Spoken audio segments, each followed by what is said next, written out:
Alright YouTube, so we are finally here with the Stranger of Paradise Final Fantasy Origin demo video. I was going to do this the other day, a little more closer to when the demo actually released, the new demo anyways, and I just kind of didn't. just waited to download it like a few days ago, and finally played it last night, and finished playing most of it today. At least I think I'm close to beating it. I mean, I don't know how many dungeons and shit there are. I actually have a few hours into this demo, and the first dungeon they give you, the Chaos Shrine, is actually decent sized. And I thought that was going to be it. And then it did like a little bit exposition, cutscenes afterwards. And then it gave me this brand new dungeon right here that I haven't fully completed yet. So you guys can let me know if there's more to this demo than this. But I'd be surprised if there's more, but maybe there is. After my quick kind of early thoughts into the video right here, it's fun to play, but it is also a very weird game. Like the voice acting, the dialogue, how they kind of give you like the story, at least with the demo, is kind of weird. I'm not sure if this demo differs from the previous like demo/beta or whatever it was that they had previously. But this one's kind of weird because it like opens up with your group, Jed, Ash, and Jack fighting Tiamat, this like 5-headed dragon or whatever it is. And it's clearly in the future because for one, the group is together and they have different armor and weapons that they don't start the demo with like later on. And then after the Tiamat fight, it like cuts to Jack solo and you do a little more tutorial stuff. And then it cuts to him going to like the main city or town, whatever it is. And then he meets Jed and Ash for like the first time. I don't know, it's just weird. And the scene itself right here is like super odd. Like Jack's rolling up on the town by himself. Jed and Ash come up behind him for the first time. He's apparently, according to the scene, never even met them before. And then they just like squat up. Like obviously they have crystals, so they know they're all important to the overall story and shit or whatever the case. They know they're warriors of light or whatever. But still, it's like he turns around, sees them, they fist bump, and then it's done. And I'm not sure how the demo is versus like the full game, but all of your expositions given to you through cutscenes and cutscenes really only. And like you only get like to control your characters during like the dungeons when you're actually like fighting monsters and shit. Like that's it that I've experienced in the demo so far. I don't know if the full game offers any ability to like walk around towns or anything like that. Like if the full game is like this, that's a big disappointment in my opinion. I'm not saying they need to be massive explorable towns or whatever, or an open world game or anything by that means. But if it's just that, and not to mention just the inability to like really walk around or explore like, you know, shops or towns or whatever the case. Like, you talk to characters through a menu. Like, while you're on the world map, you have to go through the menus and select talk, and then you have to individually select these people from this list to talk to them. But you talk to them in the exact same area. They're all right in front of this bench, right in front of this fountain. Why couldn't this, like, fountain area right here just be an area you could walk around and talk to the NPCs? Like, why do you gotta talk to them through a window? I thought that was kind of weird. Again, I don't know if this is different from the full game. Maybe it's just a demo thing, and I don't know if later on, like, towns and locations allow you to walk around and talk to NPCs, but having to talk to characters through a fucking menu is some of the cheapest, weirdest shit I've seen in a long time for a video game. In a lot of ways, it almost feels like an older game, like maybe a PS2 era type game, because with the story and exposition, it's given to you in cutscenes, but, like, your characters will be in one scene, they'll talk for a minute or two, load screen, they'll be in a completely different area, and a minute or two cutscene, and sometimes another load screen, another area, another cutscene. It's just like, I don't know, it feels like a game I've played before, but I can't quite pinpoint it. It's just something that's very, like, uncanny valley about it almost. It feels just like a game I played 10 or 15 years ago in terms of the exposition of the story. And I think the big point of this game is the gameplay. It's not really about the story. It's just fucking Jack saying chaos 30,000 times. I've seen it mentioned a time or two on social media that maybe this game is weird on purpose, just for like almost like a marketing type thing so that people are talking about it because the dialogue is very strange. In terms of the gameplay, again, I said it earlier in the video, it is fun to play. Now, I don't know how hard this is meant to be in terms of like, because it's being compared to like a Soulsborne game. People have compared it to Elden Ring since Elden Ring's kind of out. But I think Elden Ring's supposed to be a lot harder. I played on action, which is like the middle difficulty. I'm assuming comparable to maybe like normal. I didn't play it on the hardest, obviously. And this isn't my style of game. Like the Soulsborne style games where you have like limited healing options. You get hit pretty hard if you get hit at all. You're supposed to dodge, you're supposed to block, stuff like that. You're supposed to parry. With this game, you have like your soul shield type thing. They're not my style of games, man. Like when it comes to remake, like remake took me a while to get used to, and remake's not even that like hard in terms of those style of games. In terms of like the customization when it comes to your characters, I really enjoyed it because at least with this demo, it's almost like a RPG. Like Borderlands, if that makes any sense. Borderlands is also an RPG, but like you're constantly getting new loot in terms of like new armor and new weapons, and sometimes it'll be like just one level higher, so it gives you a little bit more stats, or you might get a armor or a weapon that's the same level as the one you already have, but it has a different ability, which is something I really like. I like just cycling loot a lot. That's pretty fun to me. Because with games like that, it feels like you're just always progressively getting stronger, because as you're killing these enemies, you'll find a new weapon that's just a little bit stronger than the one you currently have, so you just feel like you're always improving, if that makes any sense. I'm also a very, very big fan of cosmetics when it comes to video games, and with this game, every piece of armor or weapon that you change out and swap and equip, like it changes the way your character looks. Fantastic. The game also features a job system, which is kind of a newer spin on the older job system. You can also switch jobs on the fly with your character. Like Jack, you just hit triangle would be Y on Xbox.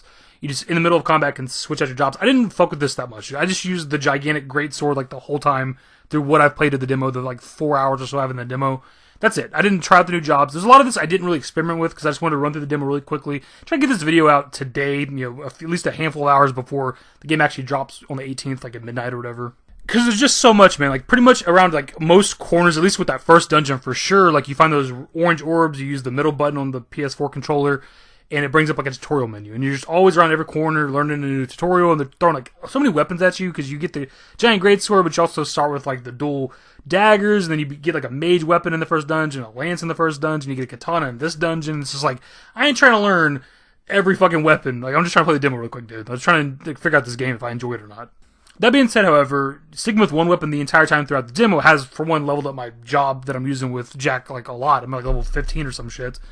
But at the same time, the combat has gotten super repetitive, and I'm probably not taking advantage of all the things that the job offers, but just in general, I kind of find myself doing the same shit in combat. So I think you're meant to be switching jobs constantly throughout combat, building different classes. I don't know how many jobs you can build at one time, but I imagine you're meant to have multiple job classes built at one time, that way you can kind of switch on the fly depending on what the enemy you're fighting is weak to. Because I know with that final boss at the end of the first dungeon, Chaos Advent or something like that, I was supposed to be using magic and take advantage of his magical weaknesses, but I hadn't even leveled up the magic, like, job class at all. The mage job or whatever. I hadn't even touched it all. It's still level 1, so I wasn't going to do that. Also, as I mentioned, you do level up your jobs. There is a skill tree for each job, which is pretty interesting. There's a lot of different, like, abilities, at least with, like, the swordsmith or whatever it is that I'm using for Jack. And I didn't fully understand it, because you're able to, like, unlock abilities with the skill tree, and then you equip them to like your combos, but you can also equip like other abilities to like your links. I don't even know what the fuck the links thing are. I don't know if I missed that tutorial window. I don't know, man. There's a lot of, it's pretty in depth. I feel like if you really put your mind to it and get really into the gameplay, it's probably pretty damn fun. And it may not even be that complicated. For a lot of games, for me, like at the very beginning, it seems overwhelming, and then you play it for like a few hours, and then you just kind of understand it. And like later on, as you're in the game, it becomes so simple, right? But just as of right now, just trying to do a quick run through the demo, there's a lot to take in, man. Also, when it comes to combat, I find myself evading most of the time. I don't use block that often, and I don't use like that soul shield thing too often either. These aren't my style of games. I'm too aggressive. I don't wait for openings and shit. Like, that's why I don't really play the Soulsborne style games. I played very little, like I said before in a previous video. Very little like Bloodborne, very little Dark Souls 2. I did die a few times with the first dungeon. One of them was being too aggressive with like the group of bombs that you can come across, and then I died a couple times to the boss at the end, Chaos Advent, and then eventually with like the one where I beat him, I just hung back and let the teammates beat him more or less. Like because you give him like half health, you try to do like the little soul burst thing to like kill him. He stops you. You got to fight him again. I thought the teammates handle most of it and just kind of came in and like attacked him from behind. Like that's pretty much it. Like so, I think the teammates do kind of make it easy. Also, when it comes to this game, there's not a stamina system, so you can dodge roll and block like all you want. Whereas like other games in this sort of genre usually have that. That way you can't just block and roll infinitely. So I feel like if you're somebody that's really good at these kinds of games, like having infinite roll and all that other shit's got to be pretty good, right?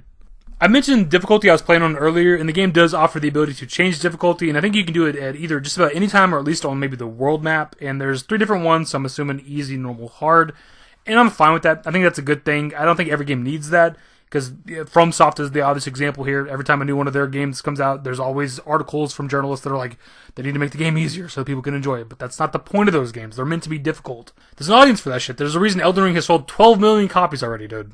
I did end up playing the demo on PS4, partially because the demo size was like half. It was like 18 gigabytes versus like 30-something gigabytes on PS5. But also, this is where the major audience is going to be. Like, let's be honest here. The PS4 sold over 100 million consoles, right? I don't know how many the PS5 sold. I don't know how many the Series S or X has sold. But the biggest audience is going to be on Xbox One and PS4, at least for now, right? So the majority of people are probably going to be playing this version of the game. And I think it performs well. There is some texture issues. Think of what Remake on PS4 looks like. There's a lot of that. There's a lot of some blurry shit, some shitty looking backgrounds. At least with the first dungeon. This dungeon looks pretty good, actually. I was surprised by that. Like, just using that talk menu from earlier as an example, look at that fountain thing in the background. It looks like absolute dog shit. Beyond that stuff, my dudes, I don't know what else there's really left to say. We're not going like crazy in depth on this like review, early thoughts video. Your data does carry over from the demo, which I thought was really, really cool. So if you grind your ass off, level up your jobs, buy the full game, then your shit's going to transfer over, which I thought was really, really nice because not enough games do that. I said this earlier, I'll say it here again, the gameplay is fun. The game is fun to play, but it's also very weird, and I don't know how much I care about the story. The story just, it's just Jack saying chaos. I want to defeat chaos. When are we going to fight chaos? Where's chaos? And it's just like, it's super repetitive, and maybe that's partially the point, but it's kind of annoying at times. I want to have at least a decent story, and so far I don't even feel interested in the story. What I will say, though, is story and stuff aside, the intro to this demo, the video, was absolutely fucking amazing.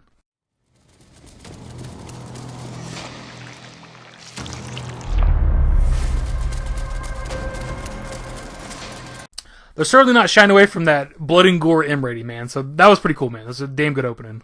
But even if the combat is fun to play and it's a little bit interesting to traverse these dungeons and stuff like that, I can't really say for me that it's like a guaranteed $60 purchase. If not for YouTube and Final Fantasy, I probably wouldn't even be considered getting it, because it's just like, it's kind of a meh game for me. But I'll probably end up getting it. I don't know if I'm going to get it tomorrow, next couple days, within a week or two. I don't know exactly, but I'll probably end up getting it, playing through it, and eventually doing some sort of like quote-unquote full review eventually. But of course, I want to pass off to you guys. The game has been in early access if you pre-ordered it for like a few days now, but also there's been multiple demos and stuff for it. So if you played the game, what are your overall thoughts on Stranger of Paradise Final Fantasy Origin? My dudes, that's going to be the video. Hopefully you enjoyed it. If you did, give it a thumbs up. Subscribe to the channel if you guys aren't even to more Stranger of Paradise content potentially in the future at some point. Who knows? Turn on notifications. Follow me on Twitter, #YT. I'm a Discord. We'll start in the description and in the outro. Later, guys. Hi, I'm running out of breath. I'm getting old. Used to care what people thought, but now I care more, and nobody out here's got it figured out. So therefore, I've lost all hope of a happy ending, depending on whether or not it's worth it. So insecure, no one's perfect. We spend it with no shame. We blow that like Coltrane. We in here like Rogaine, or leave it like Cobain.